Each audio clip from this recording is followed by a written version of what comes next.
The sound of shattering glass silenced the entire corridor.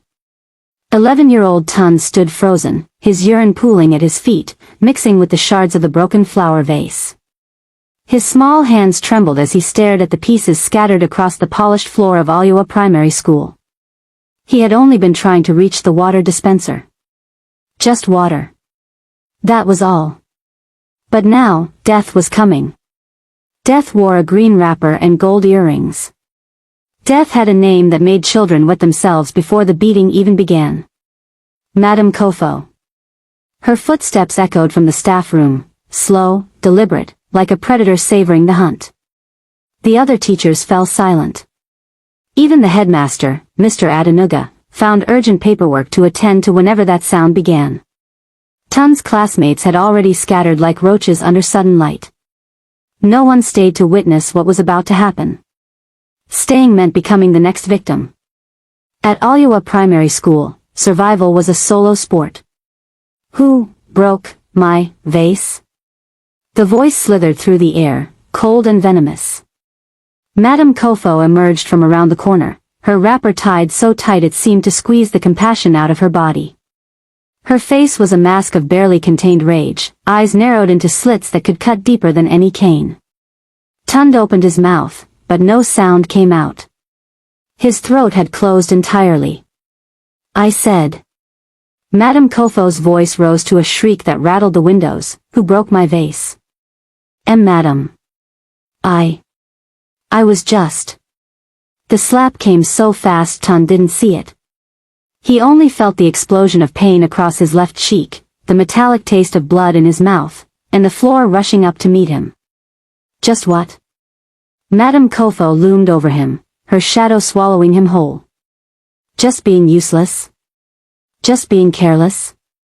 Just being the worthless son of a worthless motorpark tout? Tun's tears came in hot, shameful streams. Around them, classroom doors remained firmly shut. Teachers who heard everything pretended to hear nothing. This was the way of things at Oluwa Primary School. Madam, please. Tund whispered, his voice barely audible. Please. Madame Kofo laughed, a sound like bones grinding. Did my vase say please before you destroyed it? Did your useless hands think before they touched what doesn't belong to you? She grabbed Tund by his collar, yanking him to his feet with surprising strength. The boy dangled like a puppet, his toes barely touching the ground. You will replace that vase, she hissed into his face, her breath hot and sour. 5,000 naira. By tomorrow. 5,000 naira. Tun's father earned barely 8,000 a month loading goods at Idamoto Market. 5,000 naira might as well have been 5 million. But madam, my father, we don't have. Then he should have raised a child with sense. Madame Kofo released him, letting him crumple to the floor. Now clean this mess. With your bare hands. I want to see blood if any glass cuts you. Maybe pain will teach you what your useless parents couldn't. If you're just joining us, welcome to TJ Stories, where African folktales meet real truth. This is a story that will shake you, change you, and remind you why some lessons are written in pain before they're written in wisdom. Hit that subscribe button now, because what happens next will leave you speechless. Trust me, you don't want to miss this.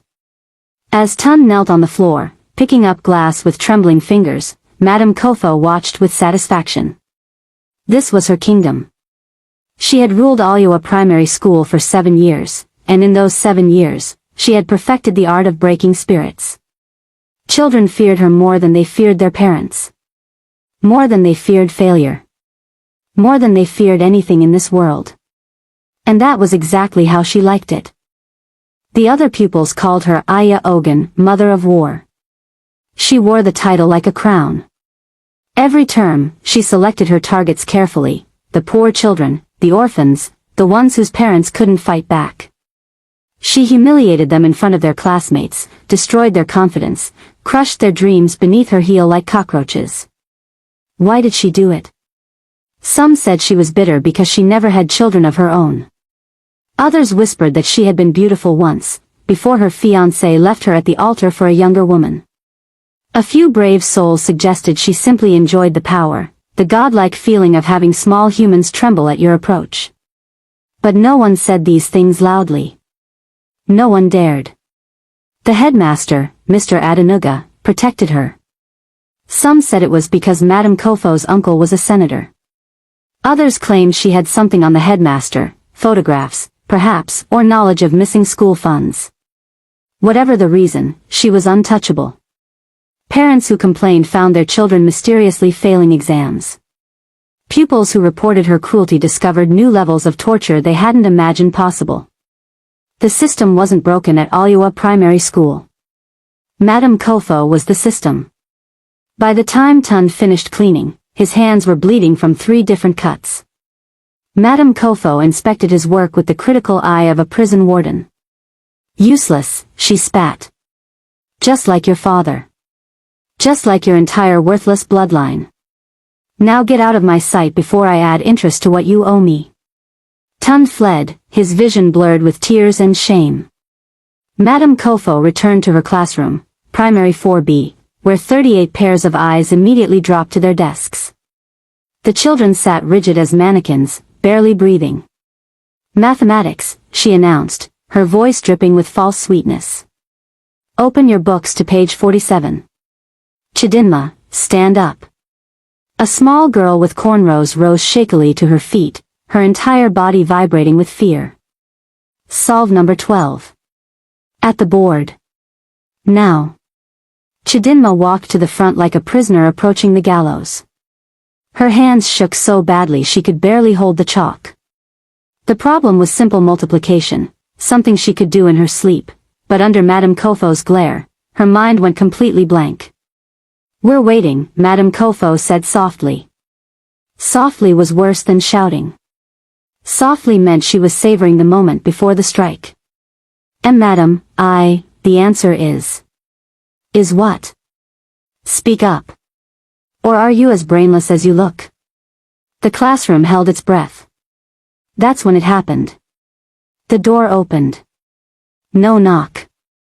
No warning. Just the slow, steady swing of wood on hinges. Everyone turned. A child stood in the doorway, neither tall nor short, neither beautiful nor plain. But there was something about the way this child stood. Something in the eyes. Something that made the air in the room shift. Madame Kofo's irritation flared immediately. Who are you? And who gave you permission to enter my classroom without knocking? The child said nothing. Just stood there, looking at her with eyes that seemed older than they should be. Calm. Steady. Unafraid. I asked you a question. Madame Kofo's voice rose to its familiar shriek. The child blinked slowly, then spoke in a voice quiet as falling rain. My name is Sadiq. I'm your new student. Something cold slithered down Madame Kofo's spine. She couldn't explain it.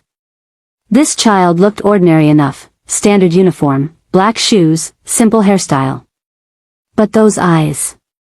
Those eyes looked at her like they could see straight through her. Like they knew exactly what she was. New student, Madame Kofo repeated, recovering her composure. A slow smile spread across her face, the smile of a snake spotting a mouse. Well then, Sadiq. Welcome to my classroom. I have a feeling you and I are going to get to know each other very well. The other children exchanged terrified glances. They had seen this before. The way Madame Kofo smiled when she found fresh prey. But Sadiq simply nodded, walked calmly to an empty seat, and sat down. Never breaking eye contact. Never showing even a flicker of fear. And in that moment, though she didn't know it yet, Madame Kofo had just met the one student who would be her complete undoing. What happens when a bully finally meets someone who refuses to be broken? Drop a comment below, because this story is about to get intense. 3 days. That's how long Madame Kofo waited before she struck. She was strategic, you see. Calculated. She never attacked immediately, that would be too obvious, too easy to defend against. No, she preferred to let her victims settle in, let them breathe, let them think they might be safe. And then she would pounce. On the third day, during morning assembly, Madame Kofo's voice cut through the humid Lagos air like a machete through sugar cane. Sadiq. Step forward. The entire school froze. 600 pupils, 40 teachers, one headmaster, all held their breath. This was the moment they'd been waiting for. The new student. The calm one. The one who didn't flinch. Everyone wanted to see how long that calmness would last. Sadiq walked forward from the primary 4B line, movements unhurried, face peaceful as still water. Madame Kofo circled the child like a vulture eyeing carrion. Class, this is what happens when children think they're special. When they think rules don't apply to them. She stopped directly in front of Sadiq. Your homework. Where is it? On your desk, madam. I submitted it yesterday afternoon. The response was polite. Respectful. Maddeningly calm. Madame Kofo's eye twitched. Don't lie to me, child. I checked my desk this morning. Nothing. I placed it in the red tray, madam. Top right corner of your desk. Under the attendance register. Several teachers shifted uncomfortably. They had seen Sadiq submit the homework. They had watched the child carefully place it exactly where described. But no one spoke. No one ever spoke. Are you calling me a liar? Madame Kofo's voice dropped to that dangerous whisper.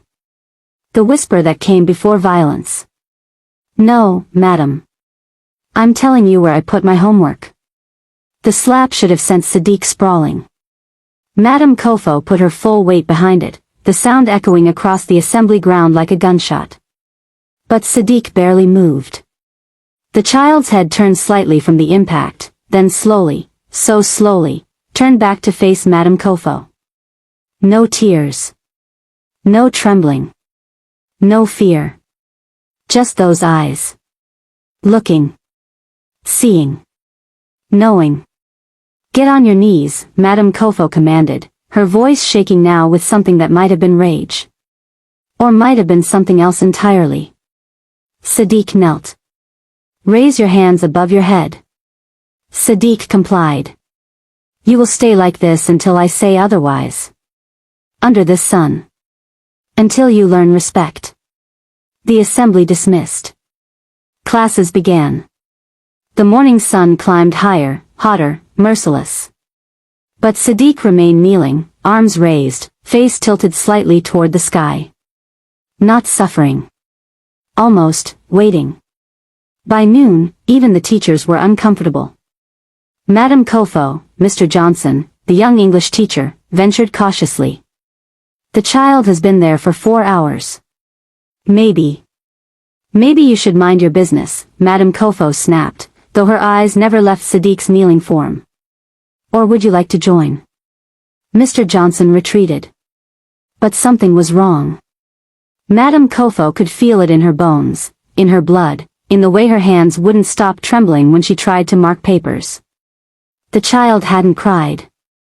Hadn't begged. Hadn't even asked for water. For hours under the Lagos sun, and Sadiq's arms remained raised as steady as palm trees. During lunch break, the other pupils gathered in clusters, whispering behind their hands. That child is not normal, Chidinma whispered to her friend Blessing. I heard the grandmother is a prayer warrior, Tund added, his voice low and urgent. My mother says she's the one who prays down demons at Mountain of Fire. No, another boy interrupted.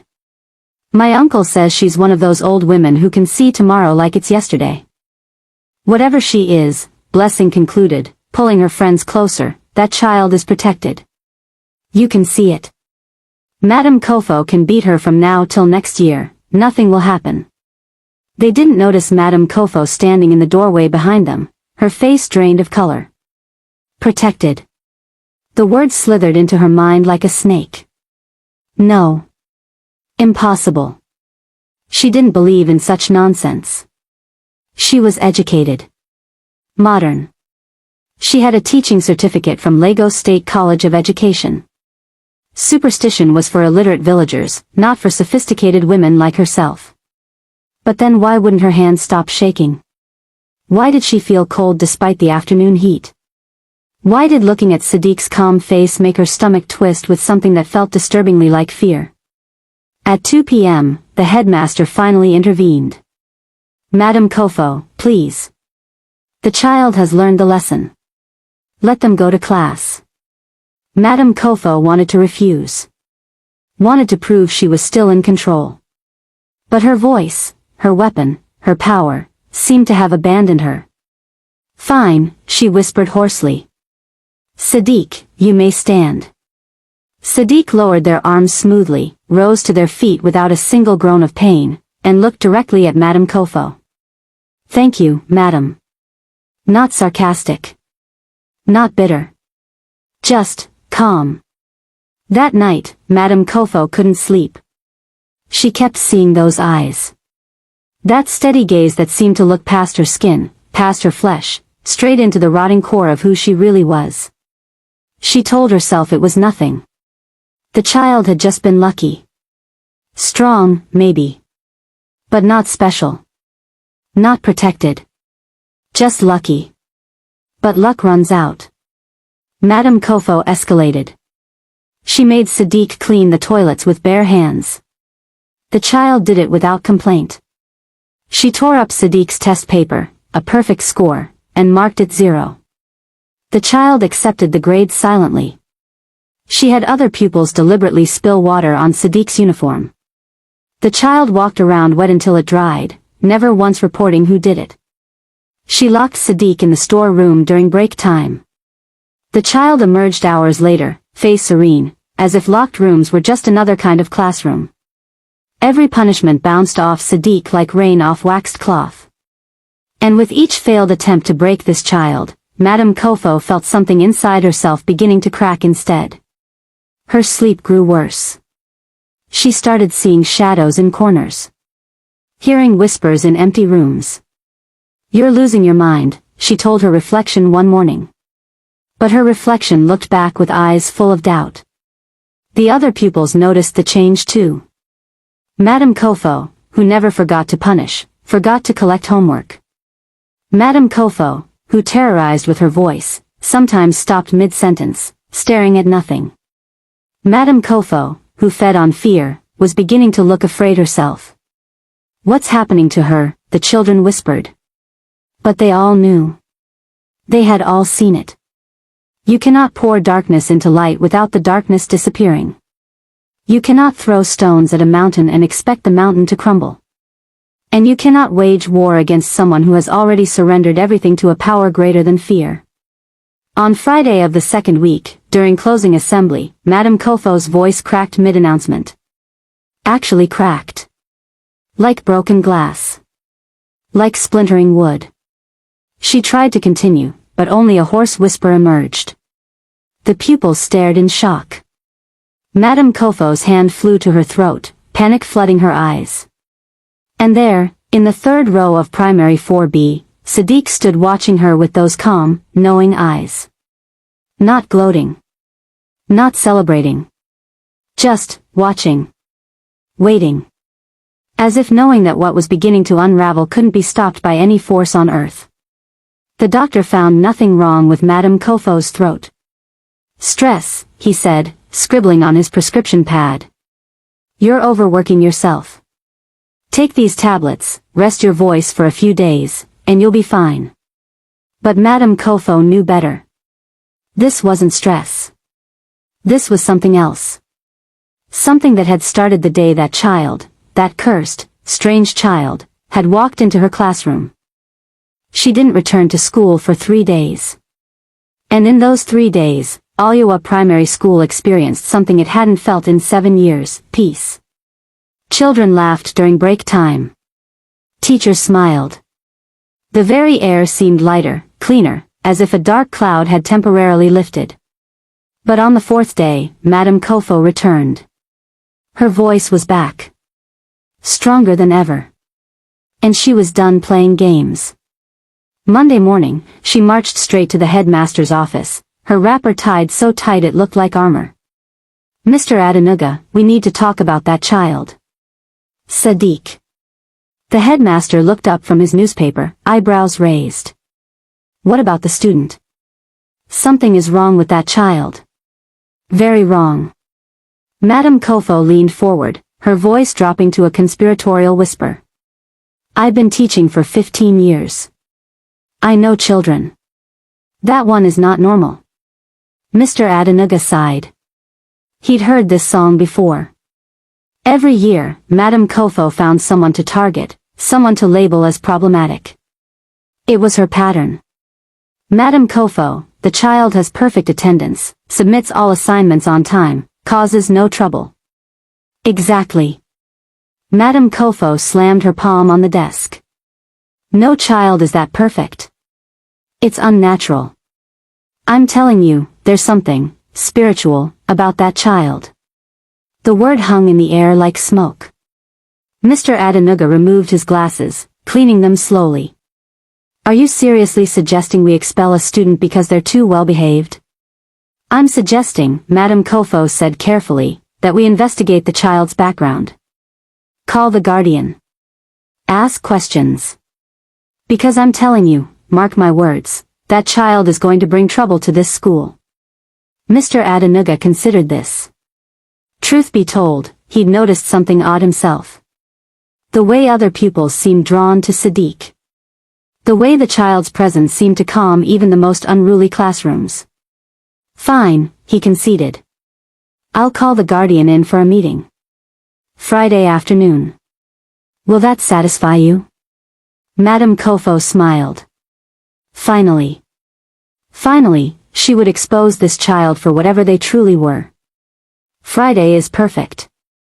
That same Monday afternoon, during break time, Sadiq did something that shocked everyone.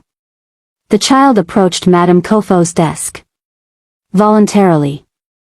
Madam, Sadiq said quietly, may I speak with you? Madame Kofo looked up from her marking, suspicion flooding her features. What do you want? I want to apologize. The words fell like stones into still water. Madame Kofo's pen stopped moving. Apologize? For what? For making you uncomfortable, Sadiq continued, those calm eyes meeting hers without flinching. I can see that my presence troubles you. I don't want to be a source of distress. So I'm sorry. For a moment, just a brief, flickering moment, Madame Kofo felt something crack inside her chest. Something that might have been shame. Or guilt. Or the distant memory of the teacher she'd once dreamed of becoming before bitterness had poisoned her soul. But she crushed that feeling immediately. You think you're clever, don't you? She hissed. Playing innocent. Playing respectful. But I see through you, child. I see exactly what you are. What am I, madam? The question was simple. Honest. Without defense or challenge.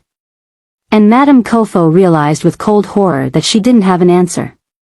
Get out of my sight, she whispered. Sadiq nodded respectfully and left. But outside the classroom door, something happened that changed everything. Tund was waiting there, tears streaming down his face, clutching a bloodied handkerchief to his mouth. What happened? Sadiq asked gently. My father. Tund sobbed. He sold our generator to pay for Madame Kofo's vase. But she says it's still not enough. She wants interest now. 2,000 more. We don't have it. We don't have anything left. Other pupils gathered around, their faces tight with shared pain. Each of them had their own story.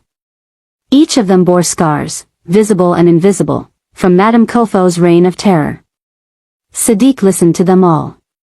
Every story. Every wound. Every nightmare. And then the child said something that would echo through Oluwa Primary School for years to come. Don't worry. Everything is about to change. The meeting was scheduled for 2 p.m. in the headmaster's office. Madame Kofo arrived early, dressed in her finest ankara, makeup perfect, confidence restored. She had prepared her case carefully. She would paint Sadiq as disruptive, manipulative, potentially dangerous. She would suggest the child needed psychological evaluation. She would win. At exactly 2 p.m., there was a knock on the door.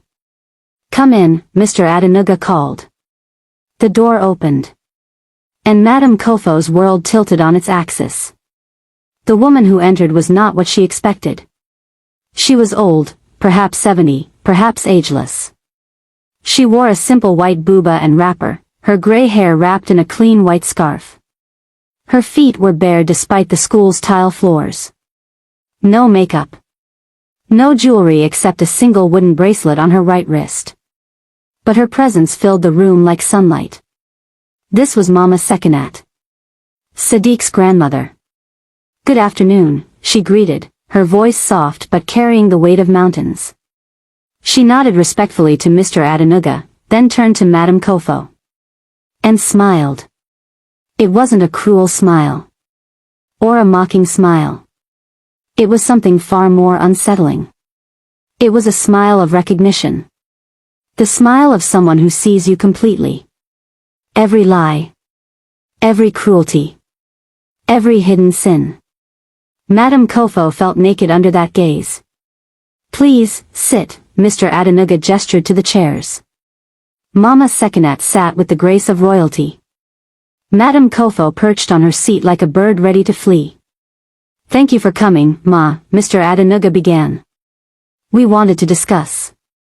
"I know why you called me," Mama Sekinat interrupted gently. "My grandchild has been different." "Yes?"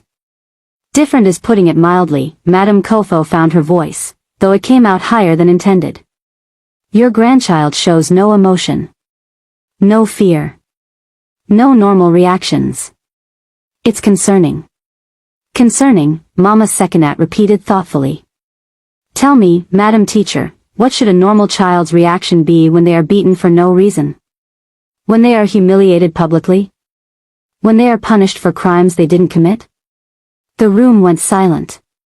Mr. Adenuga shifted uncomfortably in his chair. Madame Kofo's face drained of color.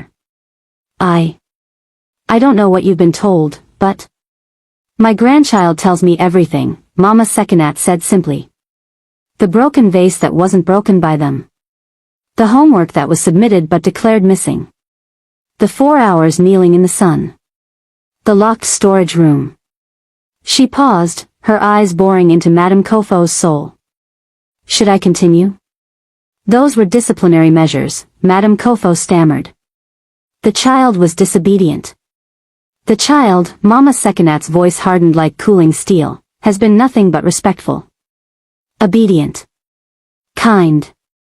Even when cruelty was the only thing offered in return." She stood then, and despite her small frame, she seemed to tower over everyone in the room. "I raised Sadiq differently from other children," she continued. "I taught discipline, yes. But also dignity. I taught strength, but also gentleness. I taught my grandchild that when you meet wickedness, you don't become wicked in return. You become still. You become water that cannot be broken by stones." Madame Kofo wanted to speak, to defend herself, to attack, but her voice had abandoned her again. Mama Sekinat turned to leave, then paused at the door. "One more thing," she said quietly, her back still turned. "I also taught my grandchild this. Those who dig pits for innocent children often fall into those pits themselves. Not by curse. Not by magic. But by the simple truth that cruelty always, always, devours its own master in the end." She turned then, and looked directly at Madame Kofo. "Your voice left you once already. A warning. But warnings are gifts that proud people rarely accept. So let me be clear, it's not my grandchild you should fear. It's the weight of your own actions finally coming home to rest." And with that, Mama Sekinat walked out, leaving behind a silence so heavy it pressed against the walls. Mr. Adenuga cleared his throat. "Madame Kofo, I think we need to have a different conversation. About teaching methods. But Madame Kofo wasn't listening. She was staring at her hands. They were shaking again. And deep in her chest, beneath the armor of her wrapper, beneath the makeup and pride and years of cultivated cruelty, Something ancient and terrible was beginning to crack. The nightmare started that very night. Madame Kofo would fall asleep and immediately find herself standing in her classroom. But the classroom was wrong. The walls were melting. The desks were breathing. And all 38 of her pupils sat perfectly still, their faces blank, their eyes following her every movement.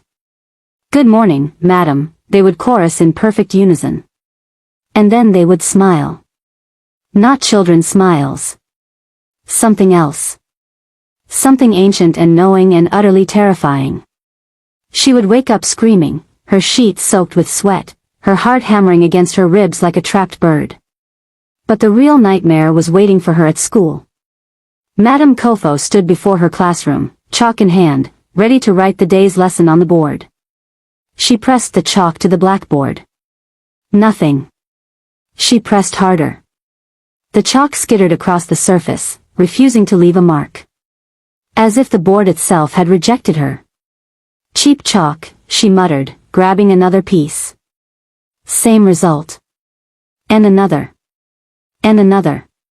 5 pieces of chalk. 5 failures. Behind her, she heard it, a ripple of whispers, like wind through dry leaves. "Madam, are you okay?" Chidinma asked, her voice small but carrying an edge of something that might have been concern. Or might have been satisfaction. "Shut up." Madame Kofo snapped. Just open your textbooks. Page 53. Read silently." She retreated to her desk, her hands trembling so badly she had to sit on them to make it stop. This was ridiculous. Impossible.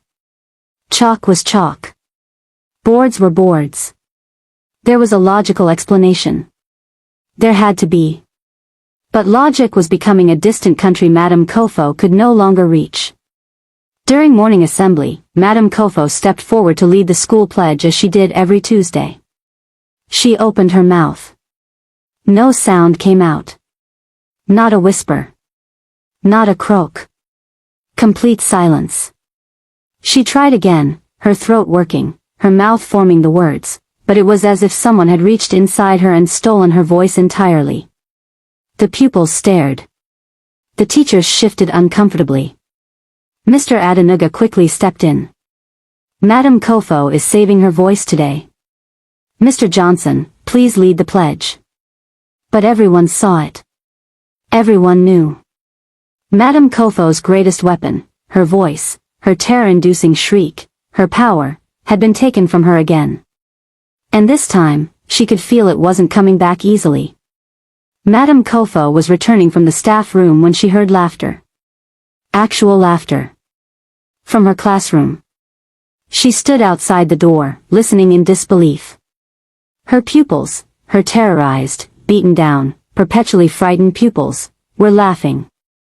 Not the nervous titter of fear. Real laughter. The sound of joy she had systematically destroyed over 7 years. She burst through the door. The laughter stopped instantly. But the smiles didn't fade fast enough. They had been laughing. At her. About her. Because of her. Madame Kofo's vision blurred red. She wanted to scream, to rage, to remind them who she was, what she could do to them. But when she opened her mouth, only a thin, pitiful wheeze emerged. And then, God help her, one child giggled. Just one. A tiny sound, quickly stifled. But it was enough. The dam was broken. Within seconds, the entire class was laughing. Not cruelly. Not mockingly. Just, laughing. The way children laugh when they suddenly realize the monster under the bed was only ever a shadow. Madame Kofo stumbled backward, her hand clutching her throat, her eyes wide with horror. They weren't afraid anymore. Without her voice, without her power to terrorize, she was nothing. Just a woman in a green wrapper, growing old, growing irrelevant, growing small. She fled the classroom. For the first time in 7 years, Madame Kofo ran away from her own pupils. She didn't come to school. The headmaster called her phone 17 times. No answer. Madame Kofo sat in her small flat in Yaba, staring at the walls, her mind unraveling like cheap thread. This couldn't be happening. Not to her. She was educated. Sophisticated. She didn't believe in curses or spiritual attacks or any of that village nonsense. But then why was her voice gone? Why couldn't she sleep without seeing those blank faces, those knowing smiles? Why did she feel like something was crawling beneath her skin, eating her from the inside out? Her phone rang again. The headmaster. She rejected the call. She needed to think. To plan. To find a way to regain control. Because without control, without power, without fear, who was she? The answer stared back at her from the mirror across the room, nobody. Madame Kofo returned to school. But she was different. Her wrapper was loose, hastily tied. Her makeup was uneven. Her eyes had dark circles beneath them that no concealer could hide. She looked broken. Mr. Adenuga intercepted her before she could reach her classroom. Madame Kofo, we need to talk. Later, she croaked, her voice barely functional. Now, he insisted, his tone firmer than she'd ever heard it. My office. Please. In the office, she found she wasn't alone. Mrs. Okonkwo, the former PTA chairperson, sat in one of the chairs. Beside her was Tun's father, still wearing his loading clothes from Idamoto Market. And 3 other parents she recognized, parents of children she had targeted over the years.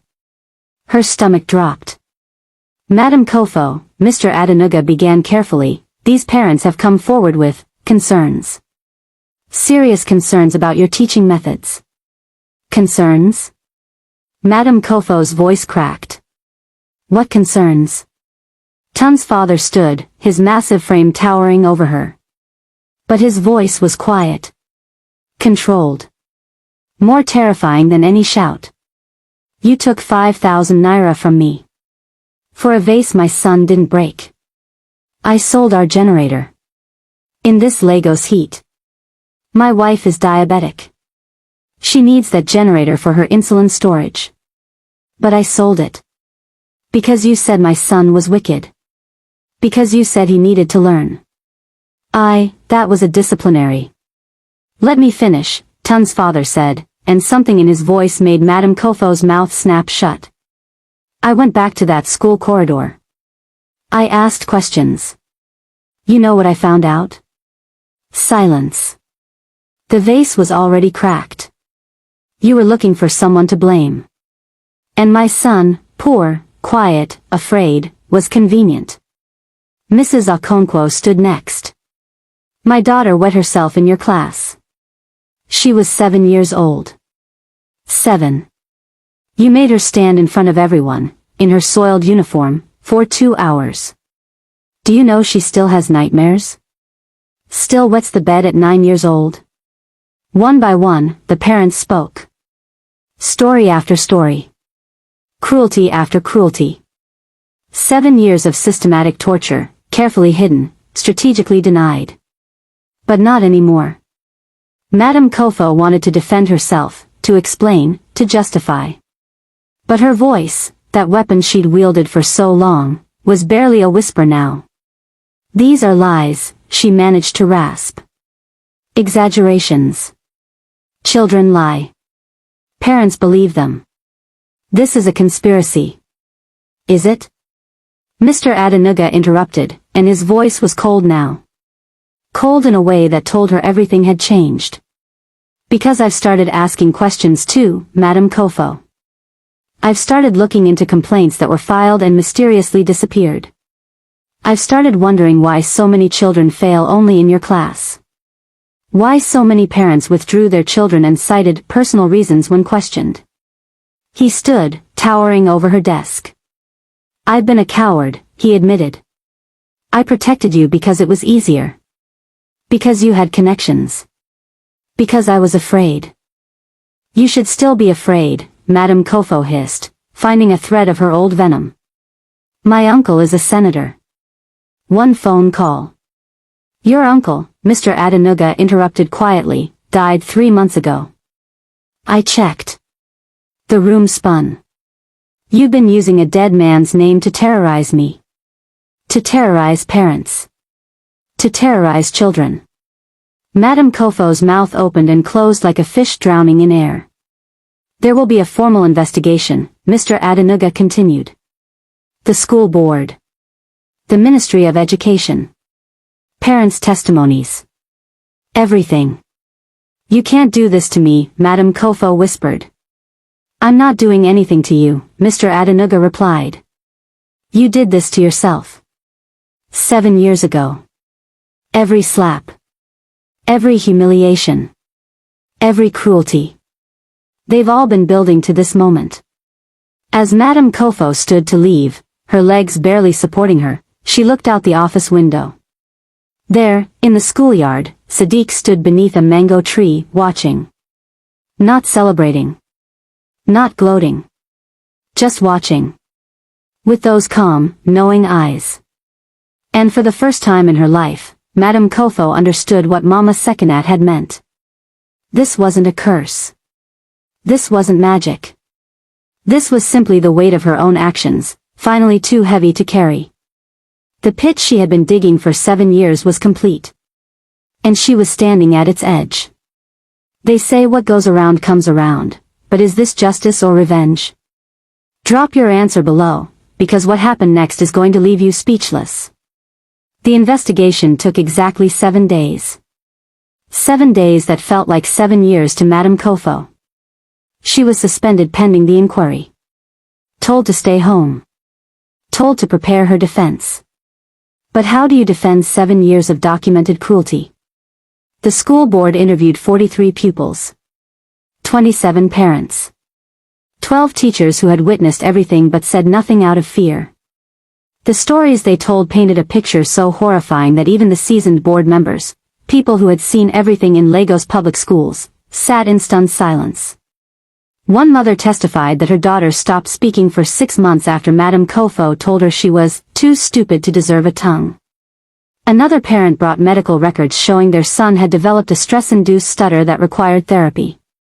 A former pupil, now in secondary school, broke down while describing how Madame Kofo had cut off her hair in class as punishment for vanity. The evidence was overwhelming. Undeniable. Devastating. But Madame Kofo still believed she could win. The school hall was packed. Parents lined the walls. Teachers sat in rows. Pupils, current and former, filled every available space, their faces a mixture of fear, hope, and hunger for justice. At the front, behind a long table, sat the 5-member investigative board from the Lagos State Ministry of Education. And in the center of it all, alone at a small desk, sat Madame Kofo. She had dressed carefully. Her best ankara. Full makeup. Gold jewelry. The armor of respectability. But her hands, resting on the desk, trembled like leaves in a storm. The board chairman, Mr. Oluwa, a gray-haired man with the tired eyes of someone who had seen too much, opened the proceedings. Madam Kahind Kofo Wurla, you stand accused of sustained physical and emotional abuse of minors in your care. Extortion. Falsification of academic records. And gross professional misconduct. How do you plead? Madam Kofo stood, her legs shaky but her voice, miraculously, returned for this moment. Not guilty, she declared. Everything I did was for discipline. For their own good. These children, these parents, they exaggerate. They lie. They want to destroy me because I demanded excellence. A murmur rippled through the crowd. Silence, please, Mr. Oluwa said calmly. Madam Kofo, we have testimony from 43 pupils. Are they all lying? Children lie when they're lazy. When they don't want to be held accountable. And the parents? The teachers? The medical records? Madame Kofo's prepared speech began to crumble. Those teachers are jealous. The parents are, they're trying to get compensation. This is all about money. Is it? Mr. Oluwa pulled out a document. We have records showing you collected over 200,000 naira in damages and fines over 3 years. Yet the school has no record of these payments. Where did that money go? The hall went silent. Madam Kofo's mouth opened. Closed. Opened again. No words came. Let me help you, Mr. Oluwa continued, his voice still calm but now carrying an edge of steel. It went into your personal account. We have bank statements. Would you like to explain? Those were legitimate, the school knew. The school knew nothing, Mr. Adenuga stood, his voice heavy with shame. Because I didn't ask questions. Because I was complicit in my silence. But I'm speaking now. He turned to address the room, his face drawn with guilt. For 7 years, I ignored complaints. I dismissed concerns. I protected Madam Kofo because it was convenient. Because I was afraid of confrontation. Because I failed in my duty as headmaster. Tears welled in his eyes. These children suffered because of my cowardice. And I will have to live with that for the rest of my life. The room erupted in whispers. Mr. Oluwa banged his gavel. Order. We will address administrative failures separately. Right now, we're focused on Madam Kofo. He looked directly at her. Do you have anything to say in your defense? Any explanation for the evidence against you? This was her moment. Her chance to save herself. Madam Kofo opened her mouth to speak, to spin a story, to shift blame, to do what she had done for 7 years, lie her way out of consequences. But something happened. Her voice stopped. Not like before. Not a raspy whisper or painful croak. This was different. Her throat worked. Her mouth moved. But absolutely no sound emerged. Complete. Total. Silence. She clutched her throat, panic flooding her eyes. The board members exchanged glances. Madam Kofo, Mr. Oluwa said slowly, are you claiming you cannot speak? She nodded frantically, pointing to her throat. How convenient, someone in the crowd muttered. Silence. Mr. Oluwa commanded. But even he looked skeptical. Then, from the back of the hall, a quiet voice spoke. May I say something? Everyone turned. Sadiq stood, small and composed, Mama Sekinat's hand resting gently on the child's shoulder. You may, Mr. Oluwa nodded. Sadiq walked slowly to the front, each step measured and calm. Madam Kofo, the child said softly, I forgive you. The words fell like stones into still water.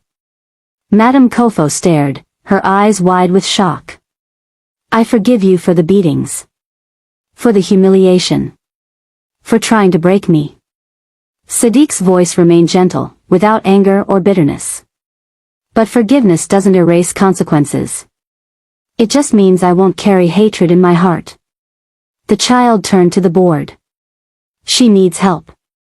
Not just punishment. Something is broken inside her. Something that makes her hurt children to feel powerful. Until that's healed, punishment won't change anything. Mama Sekinat nodded with quiet pride. Mr. Oluwa looked at Sadiq for a long moment, then back at Madam Kofo. The child you tortured is showing you more grace than you ever showed anyone, he said quietly. I hope you understand the weight of that. He opened the official findings document. Based on the evidence presented, this board finds Madam Kahind Kofo Werla guilty of all charges.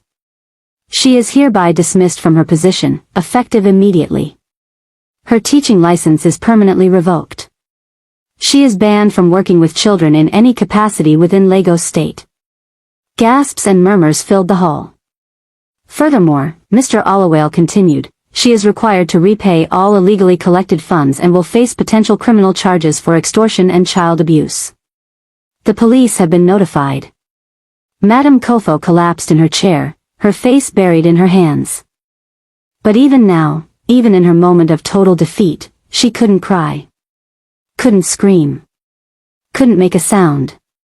The voice that had terrorized hundreds of children was gone. And in its absence, the truth had finally spoken louder than she ever could. Madame Kofo stumbled toward the school gate, her wrapper coming loose, her makeup streaked, her jewelry dull in the afternoon sun. Children and parents parted before her like the Red Sea, not out of fear anymore, but out of pity. She was no longer the terror of Oluwa Primary School. She was just a broken woman facing the consequences of her choices.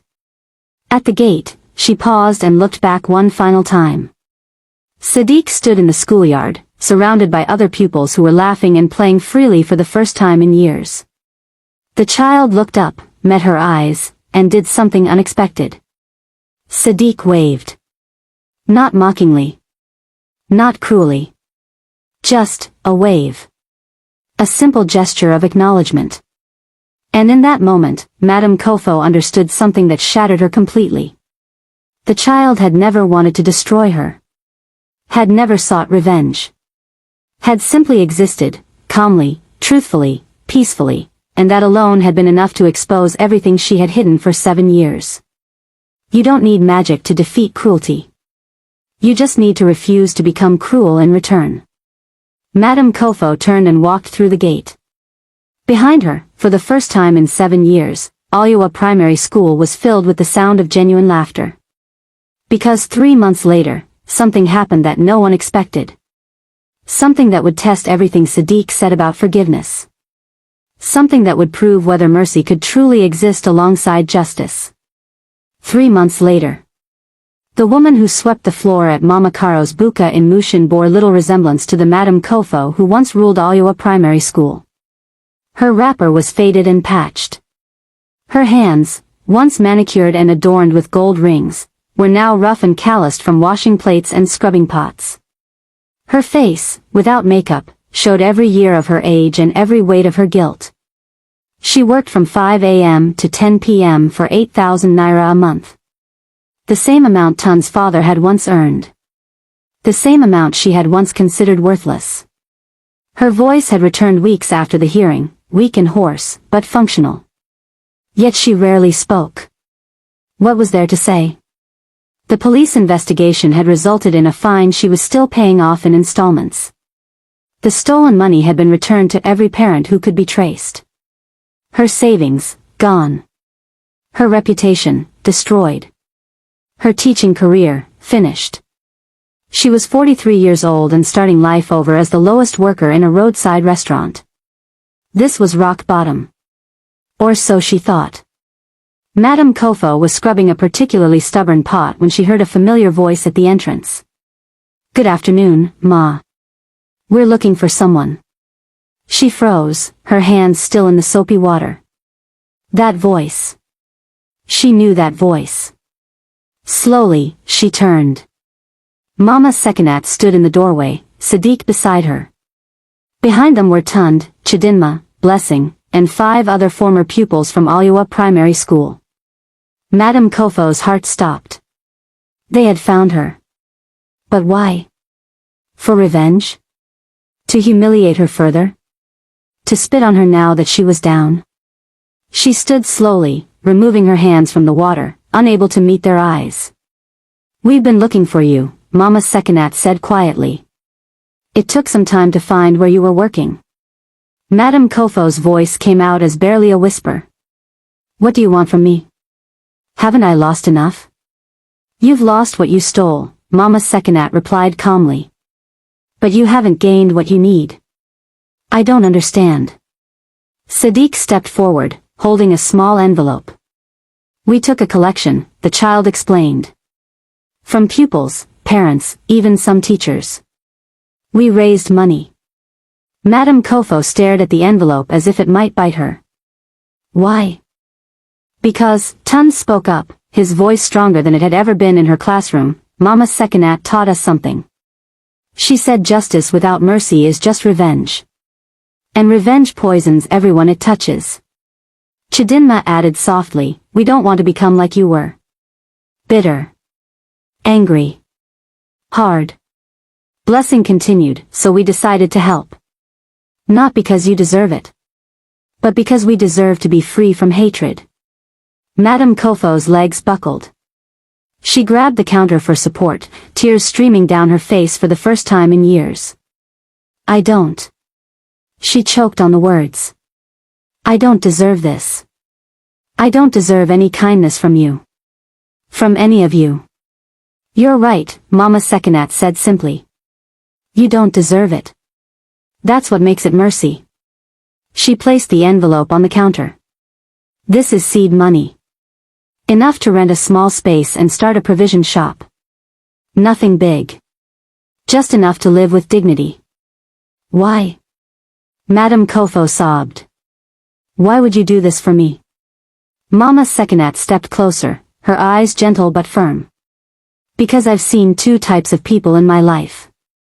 Those who are broken and become bitter, spreading their pain to everyone around them.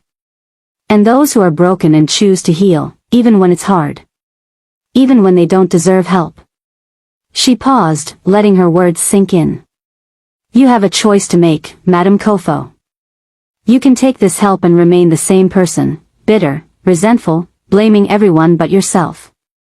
Or you can take this help and become someone new. Someone who understands that power without compassion is just cruelty in disguise. Madame Kofo looked at each child's face. These faces she had terrorized. These souls she had tried to break. And they were offering her a lifeline. Not because she earned it. But because they chose mercy over vengeance. She fell to her knees right there in the buka, her sobs shaking her entire body. I'm sorry, she whispered through her tears. I'm so sorry. I was wicked. I was cruel. I hurt you because I was hurting inside and I didn't know how to stop. Sadiq knelt beside her, placing a small hand on her shoulder. The first step to healing is truth, the child said softly. You just took it. Madame Kofo's small provision shop in Bariga was nothing fancy. Just a wooden kiosk selling rice, beans, soap, and provisions. But it was honest work. Clean work. Work that didn't require crushing anyone's spirit. She lived simply now. Quietly. She attended a small church where she sat in the back row and prayed for forgiveness she still wasn't sure she deserved. Every Friday, she volunteered at a children's literacy center, helping pupils who struggled with reading. She never raised her voice. Never lifted a hand. If a child made a mistake, she would smile gently and say, let's try again together. The transformation wasn't instant. Some days, the old bitterness crept back. The old anger. The old desire to blame everyone else for her downfall. But on those days, she would look at the envelope, now empty but kept as a reminder, and remember that children she had tortured had chosen to save her. And she would choose, once again, to be worthy of that mercy. On a Sunday afternoon, Sadiq visited the shop with Mama Sekinat to buy rice for the week. Madame Kofo measured it carefully, added a little extra as she always did for them, and tied the bag.